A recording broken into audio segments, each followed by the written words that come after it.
Hello everyone, welcome to the video lecture series of Cryptography and Network Security.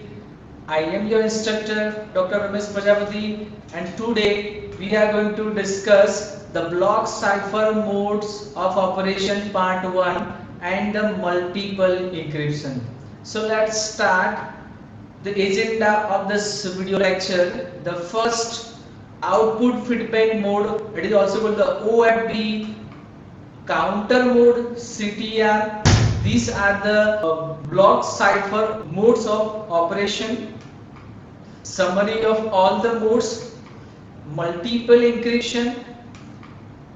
In the multiple encryption, there are two types. The first, double encryption, and the meet in the middle attack. The meet in the middle attack is possible in the double DES. Then the last is a triple DES. So let's start the first mode of operation, fourth mode of operation, the output feedback mode. In a previous session, we have already discussed the three modes of operation of a block cipher, and in three we have seen the electronic code book, second the cipher blockchaining, and the third is the cipher feedback mode. And today we are going to discuss the output feedback mode. So let's see the output feedback mode. The output feedback mode, the output of the encryption function is fed back into the fed back to become the input for encrypting the next block of plain text. Let's see, right? So this statement, this statement, I will explain you in the next slide. Now it means that the output of the encryption function will be given input to the next round. Now, in the CFB mode, what is the difference between the CFB, means cipher feedback mode, and the output feedback mode? In the cipher feedback mode, the output of the XOR unit, it means the first block, output of the first block, the C1, will be given input to the next block. Now, in this output feedback mode, the output of the encryption function or output of the initialization vector will be given input to the next encryption process.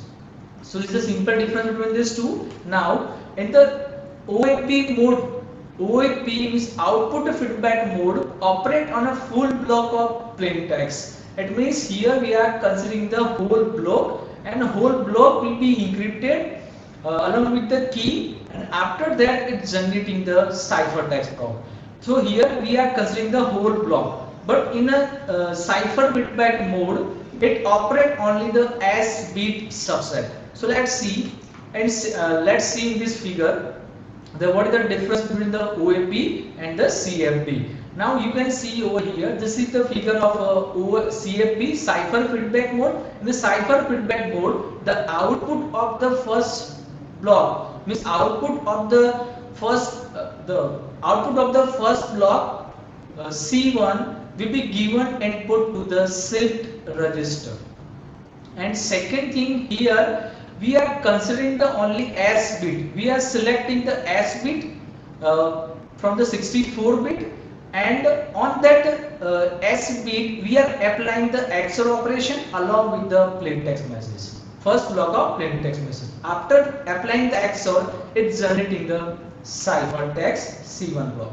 Now in the output feedback mode, you can see this is the output feedback mode. We are considering the nonce. Nonce, it means it is the one random value that is generated for each plain text block. So here nonce, it is the random value, right? And this nonce value, we are applying the encryption along with the key on the nonce or initialization vector. After applying the encryption, it's generating an output, and this output will be given input to the next encryption process. So this is a simple difference. In the OFD, first output of the first block C1 will be given input to the shift register. But in a OFB, the output of the encrypted message or output of the nonce will be given input to the next encryption process. So this is a simple difference. And second difference, in the CFB mode, the plaintext will be XOR with the S bits only, and in a OFB mode, the XOR, it performs the XOR on a whole block of plaintext message, and after that it generating a ciphertext. So this is a simple difference between the OFB and the CFB. Now let's see the how to perform the encryption on a OFB mode, output feedback mode. So let's see in this figure. In this figure, you can see the first we are considering the nonce, and I already discussed the non is a random value that is generated for each plain text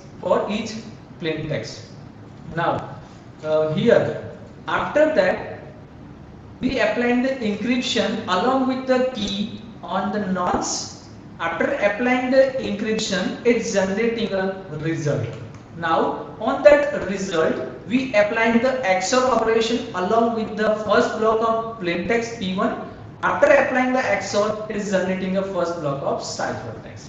Now here the encryption means the output of the encryption or output of the nonce will be given input to the next encryption process. Now we are considering the next encryption process. In this next encryption process, first we are applying the encryption on the previous encrypted message along with the key. After applying the encryption, it's generating some result. Now apply the XOR operation on the second block of plaintext P2 along with the previous encrypted message. After applying the XOR, it's generating a second block of ciphertext. Now we will repeat this process until the final block will be converted into the ciphertext block, or it will be in the CN. So this is the encryption process of the OFB. Now how to decrypt the message? So you can see here first of all how to generate the nonce. So nonce will be generated. It represents the I1. It represents the first nonce, and the I1 we assign the nonce value, and IJ, it means how to generate the next nonce value. So here IJ and J is represent, J start from the 2, 3, 4 up to 7 N. Now the output O OJ minus 1, it means that the J is initially 2, then 2 minus 1 to O1. It means that the output of the first block of plain text will be assigned to the I1. Now next is OJ. How to generate the OJ? Means output of J. It means that here we are applying the encryption. First we are applying the encryption on the nonce or IJ along with the key. After applying the encryption, it's generating a OJ. And here J start from the 1, 2, 3 up to 7 N. Now how to generate the first ciphertext CJ? So here CJ equal to apply the XOR operation on a OJ which is generated from the encryption, and XOR with the first block of plain text PJ. Now it's generating a CG. So this is the encryption process. Now second, how to decrypt the message. So here you can see the first we are considering the nonce, same value we are considering the nonce. We are applying the encryption along with the key on the nonce. After applying the encryption, it's generating some result. On that result, we applying the XOR operation along with the first block of ciphertext. After applying this XOR, it's generating the first block of plain text message. So this is the process how to generate the original plain text message, first block of plain text message. First bit of first bit of plain text. Now we will repeat this process until the final block will be converted into uh, the PN. So here same thing I already discussed. The output of the nonce or output of the encrypted message will be given input to the next block of next next stage of encryption process. Now we will do the same process. Repeat this process until the final bit is converted into the C and bit. P and bit, because now we are getting the plain text bit. So this is all about the OFB. Now here the same process will be here, only here the how to generate the PJ. How to generate the PJ? It means that how to generate the original plain text message. So there is one formula, for mathematical formula, and this formula we are performing XOR operation with the OJ and with the CJ. After applying the XOR operation, it generating a PJ, and here the value of J is start from the 1 up to so n minus 1. Now here I already told you what is nonce. Here the nonce value will not be repeated. It is not repeated. So here the random value that is generated the new for each use, and we can consider the random value is a timestamp, sequence number, or the combination of these two. Now each bit in the ciphertext is independent of the previous bit or the bit.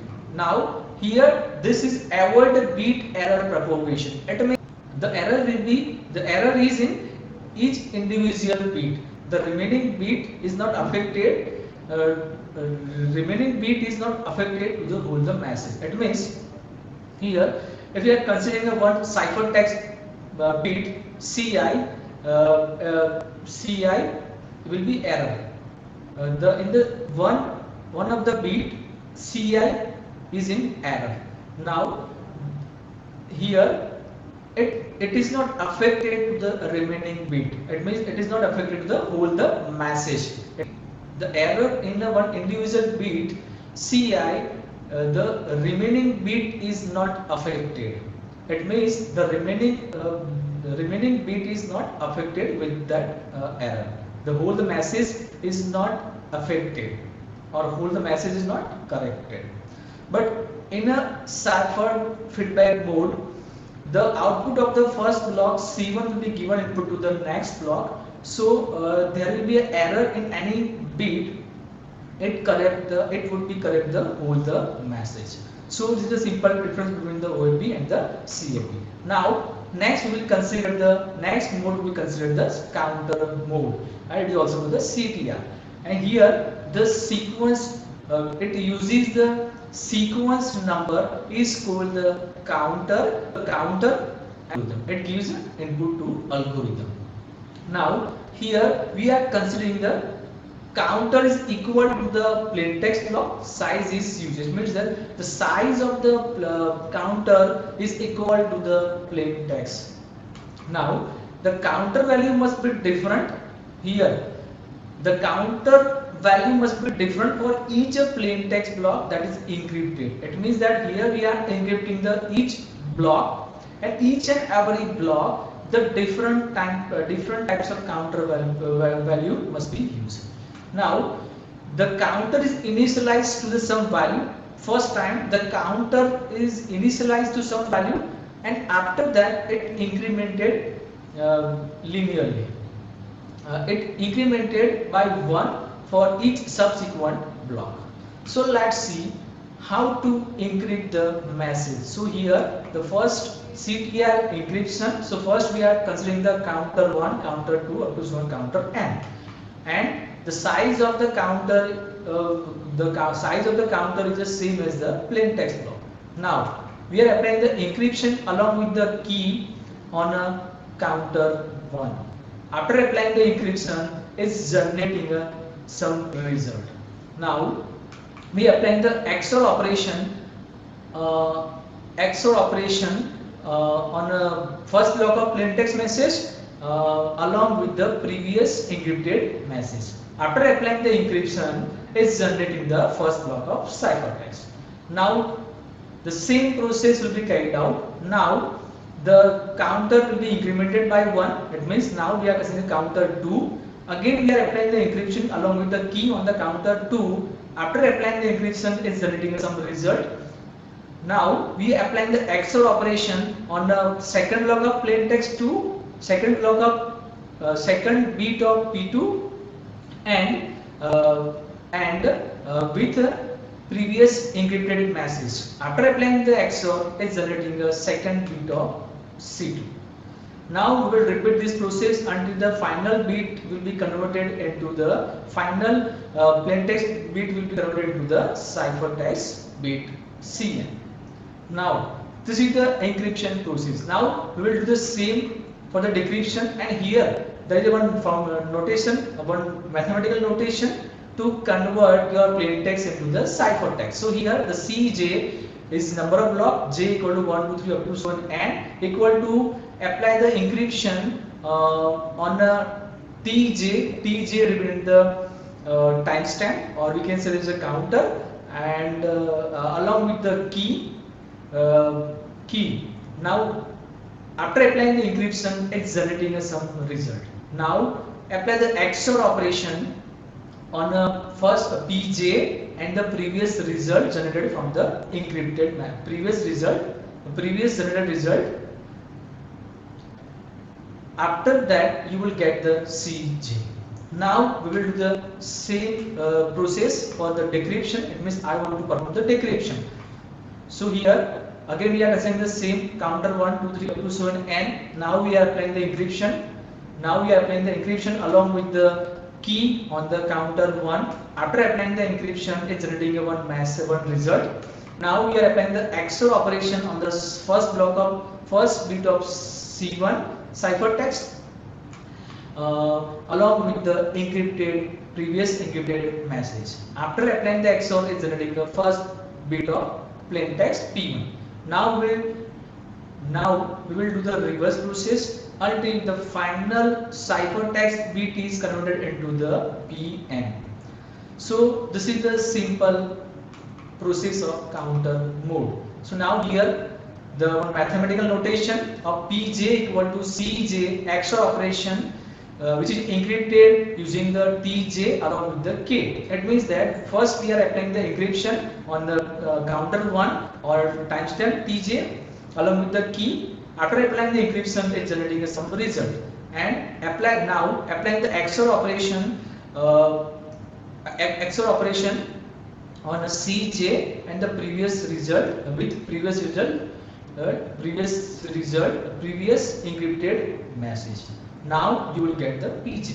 So this is all about the counter mode. Now what are the advantages of CTR mode, counter mode? It is a very simple, right? And it needs only the encryption algorithm. Here if we want to perform the decryption, so in the decryption process also we are using the encryption algorithm. We don't consider we don't use the decrypted algorithm. We only use the encryption algorithm.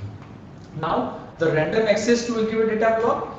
Now the block can be processed in a parallel. It means that encryption and decryption process in the counter will perform on the same time.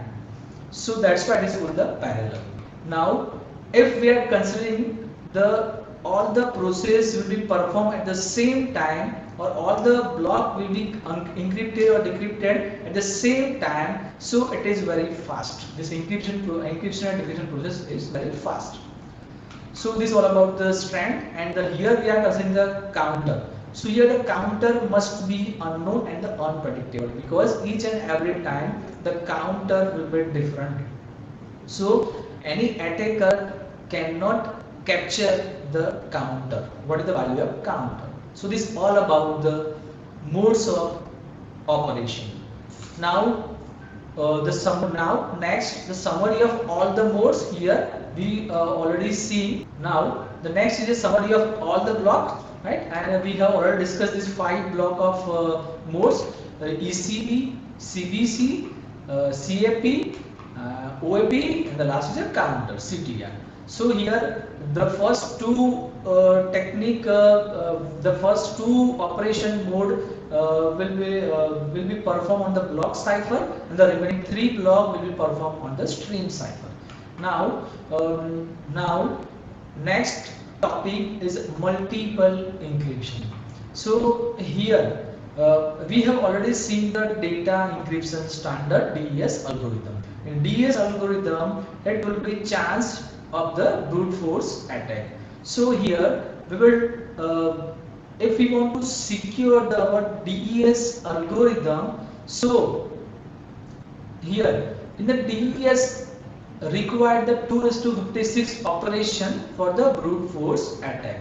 We are designing some more secure algorithm of a DES double encryption standard. As you know that the AES advanced encryption standard is already there, but we want to design the new DES algorithm, or it is more secure. So how we can do it? So there are one option. We are use the multiple encryption, and in the multiple encryption with the DES, in the multiple encryption DES, we use the multiple keys to encrypt and decrypt the message. So let's see the first multiple encryption, and there are two approach of multiple encryption. The first double encryption, second is a triple DES. So let us discuss them. The first we are going to discuss the double DES. So here you can see in the double in a DES, in the single key for encryption and the decryption. But here in the double DES, we are use the two key for encryption and the decryption of the message. So here in the DES we use the 56-bit key size, and here we are using the key size is a 56-bit and 56-bit. It means the total is 112 bit. So now let's see how to perform the encryption with the double DES. So here again we are considering the original plaintext message. Now applying the encryption along with the K1 key on the original plaintext message. After applying the encryption, is generating the ciphertext. Now again we applying the second encryption, double encryption along with the K2 key on a ciphertext block. After applying the double encryption, it's generating the ciphertext block, final ciphertext block. So here we are applying the double DES. It means that in a K1 we are in first encryption we are applying the first DES algorithm. In the second along with the K1 key. Now in the second encryption we are using the DES along with the K2 key. So here we are applying the double encryption. So it is more secure. Now this is the process of encryption. Now how to perform the double decryption? Now double DES decryption. So here again we are considering our ciphertext block. It means that we are considering the ciphertext block and we are applying the decryption along with the K2 key on a first ciphertext block. Now after applying the decryption, it's generating the next ciphertext block. It means next encrypted message. Now again we are applying the decryption, second DES decryption along with the K1 key on the encrypted message or the ciphertext message. After applying the double DES, it's generating the original plain text message. So this is the simple message to apply the double encryption and the double decryption. So here is a double DES decryption. So here in here you can see the one notation, one mathematical notation. That means if I want to convert your plain text into the ciphertext, so there is one formula, one mathematical formula. So in this formula, first we are applying the encryption along with the K1 key on the plain text message. P revealing the plain text, K1 is the first key, E is means encryption. Now again it encrypted using the K2 key. After applying the K2, after applying the again we applying the encryption double again we applying the DES encryption along with the K2 key. After that it generating the final ciphertext block. So this is the first notation. Now if I want to convert your my ciphertext block into the plain text block or ciphertext message into the uh, plain text message. So here the one formula is the P equal to, we apply the D, it will be the decryption, C is the ciphertext, and K2 is the key, K1 is the another key. So now first we are applying the DES encryption along with the K2 on a ciphertext. After applying the first decryption, it's generating a second block, it's generating a ciphertext block. Again we are applying the DES DS decryption along with the K1 key.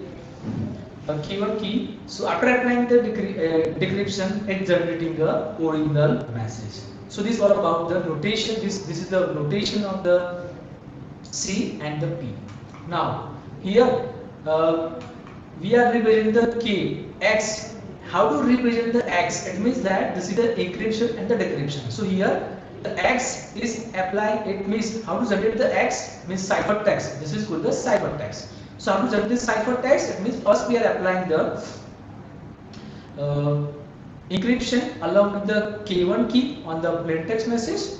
Now same if in a decryption. In the decryption again we have generated the X. So how to generate this X? So again we are applying the decryption along with the K2 key on a ciphertext. So this is the double DES.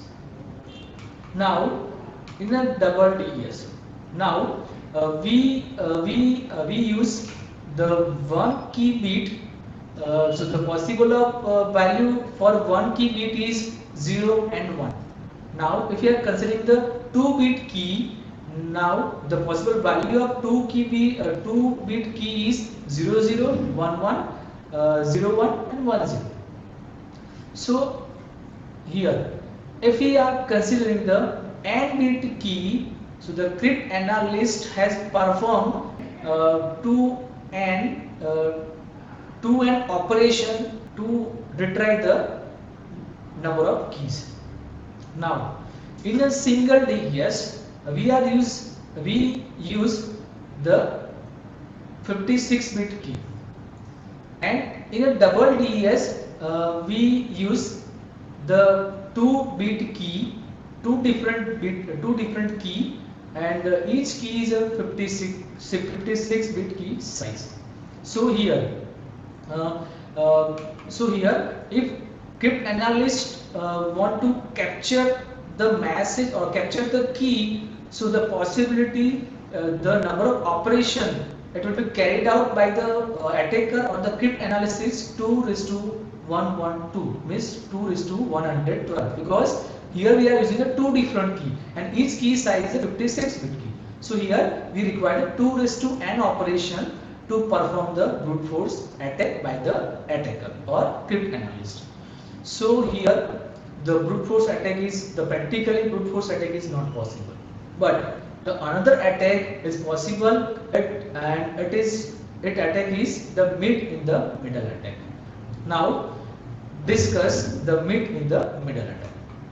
So now you can see the mid in the middle attack. The first of all, the attack involves the encryption from one end and the decryption from the other end, the matching the result in the middle. So this is called the mid in the middle attack. Now you can consider over here, you can see in this figure the first attack, it involves the encryption from the one end and the decryption from the other end, and matching the result in the middle. So here the cryptanalyst would require all the possible keys, and the key is 2:56, because here we are performing the double encryption. So here we are required the 2:112 possible keys. Now, here the suppose the cryptanalyst of attacker knows the plaintext and the corresponding ciphertext pair PI and CI. PI means I equal to 1, 2, 3, 4 up to so on, and it means the number of plaintext block and it knows the corresponding ciphertext block. Now, the aim of cryptanalyst or attacker is to obtain the key K1 and K2. So now here the cryptanalyst would how would cryptanalyst do? So here the cryptanalyst would maintain the one table in the memory, and it perform the two steps. So now we can see now we will see the first step in the middle text. So here for all the possible values of key K1, the cryptanalyst would encrypt the known plaintext by performing a E of K1 comma P. It means that first the cryptanalyst know the plaintext message. So now first cryptanalyst would encrypt the known plaintext by performing the encryption operation, and here performing the apply the encryption along with the K1 key on a plain text message. Now here you can see the possible value of K1 key 00, 01, 10 and 11. Now here cryptanalyst apply would encrypt the known plain text message along with the key. Now after applying the encryption, it's generating a one table, and this table it is called the ciphertext table, and this table the cryptanalyst will have stored this information to his computer. Now this is the cryptanalyst encryption operation. Now in the second step the cryptanalyst will perform the decryption operation. So here the cryptanalyst decrypt the known ciphertext. It means that here the cryptanalyst knows the some ciphertext block. Now the cryptanalyst, here you can see in this figure, cryptanalyst decrypt the known ciphertext with all the possible value of K2. Now you can see the number of possible keys K2, 00, 01, 10 and 11. Now it applied the decryption along with the K2 key on known the ciphertext message. After applying the decryption, it's generating a one table, and this table is stored in cryptanalyst. Now here in the both the step, the first the cryptanalyst has performed the encryption process, and in the second step it performing the decryption process. Now here for both the table, in the step 1 we have generated one table, ciphertext table. In the step 2 again we have generated the second table. So this both the table stored by the cryptanalyst in his computer. Now in his computer. Now in the next step the cryptanalyst compare both the value in the both the table. So here you can see the possible value of K1 00, 01, 10, 11. Now the cryptanalyst has already performed the encryption. So after applying the encryption, it's generating the first ciphertext table 010, 010, 110, 101 and 00. Now the cryptanalyst has already decrypted the message along with the K2 key. Now it's generating after applying the decryption, it's generating a one table 111, 011, 001 and 110. Now here cryptanalyst match both the table. Now here in both the table he matches some value. Here you can see the 110 and the 110. These two value will be matched by the attacker or the cryptanalyst. So based on this matches, the cryptanalyst can easily identify Okay, which key will be used, which key has been used, which key has been used by the user. So here the corresponding this value 110, it matches the key K101, and in the K2 it matches the 11. So now here crypt analyst already knows the ciphertext and the plain text, and now it has been also find the value of K1 and the K2, and here the K1 is 01 and the K2 is 11. So this is the meet in the middle attack. So now the next topic, to overcome this problem, meet in the middle attack is possible in a double DES. To overcome this problem, we will use the triple DES. But the meet in the middle attack, the practically meet in the middle attack is not possible in a double DES, because we have the crypt analyst has performed the 2 raised to n number of possible key values. Now we will see the triple DES. Again, in triple DES there are two approaches. The first approach we are using the 2 key, and in the second approach we are using the 3 keys, 3 different keys. So here you can see the first approach. First we are considering about plain text message. On plain text message we are applying the encryption along with the K1 key. After applying the encryption, it's generating one result, and this result is represented as A. Now, again we apply the decryption along with the K2 key. Now it's generating a second ciphertext message. Now again we apply the encryption along with the K1 key. Now after applying this encryption, it's generating a ciphertext block. So here we are using a 2 key. The 2 key are same, key K1, and the K2 is different. So here we are using a 2 key. With the help of 2 key, we encrypted the message. So here one mathematical formula to encrypt this message. So here the last C equal to E. It means in the last E of K1P. It means the first time we are applying the encryption along with the K1 key on a plain text message. Now again we applying the decryption along with the K2 key on the previous encrypted message. After that it generating some result. Now again we applying the encryption along with the K1 key on the previous encrypted message. Now finally it generate the ciphertext. So here this is the mathematical formula. Now here we are considering the first we performing the inner bracket operation. Now we will perform the second inner operation. Now we will perform the third inner operation. So this is the way to process the to apply the encryption. Now we will do the same process on the decryption. It means we are considering the ciphertext block. We apply the decryption along with the K1 key.